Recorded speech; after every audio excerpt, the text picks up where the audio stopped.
People still talk about a girl who once lived in an old manor in England, a place her grandmother ran as a home for the elderly.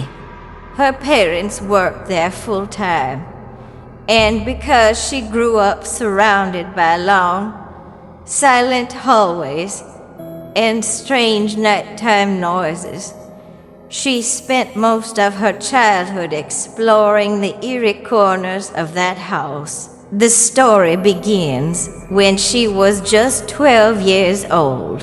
The elderly residents often screamed or cried out at night, and the scratching sounds that came from the attic above her room terrified her. But, as children often do, her fear eventually turned into curiosity. One afternoon, while her parents were busy in the kitchen, she climbed up to the attic to investigate. The attic was nothing unusual at first, just boxes of old belongings stacked in uneven rows. But something new caught her attention that day. A mirror, tall, antique, strangely spotless, almost out of place in that dusty room. The moment she saw it, the scratching suddenly stopped. She brought the mirror to her room that same day, and from that night on, her life was never the same. She woke to scratching again, but this time, it wasn't coming from the ceiling. It was coming from the mirror. Startled, she turned on the light. Her own reflection appeared, but so did something else. A man's face, Chinese, glaring at her from beneath her bed, but only in the reflection. Every time she checked the actual spot, nothing was there. But when she looked back at the mirror, he reappeared sometimes outside her window, sometimes behind the wardrobe door. He never spoke, never moved, just stared at her with burning, hateful eyes. Years passed. Her family moved to a new elderly home down south, but the mirror came with her. And so did the man by the time she turned 17. The sightings were routine, silent, terrifying, but predictable. She tried researching the mirror. Her grandmother didn't recognize the man.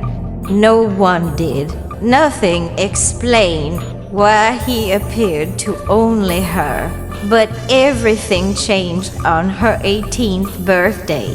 That morning, after a night out with friends, she was lying in bed when she saw him again, his head peeking from inside her wardrobe, expression twisted in anger. And for the first time, he moved. A pale hand emerged from the reflection, then the other, then his legs. He stepped forward inside the mirror, as if walking out of another world. His skin looked starved of sunlight, and his crimson eyes glowed with vicious intent. The girl stood frozen. Then, slowly, she walked toward the mirror, drawn in, unable to stop herself. Her reflection rippled and became him, the same man standing where her reflection should have been. He smirked, a cruel, rotting smile. He raised his hand without meaning to. She lifted her own hand to her fingers, moving exactly with his, like he controlled her. Their fingertips were inches away from touching the glass when the bedroom door burst open. It was her grandmother. In her hands was an old, worn portrait. the portrait of the same Chinese man. The moment the painting faced the mirror, a deafening roar filled the room. The girl collapsed to her knees, clutching her ears. Her grandmother stood firm, eyes locked on the mirror.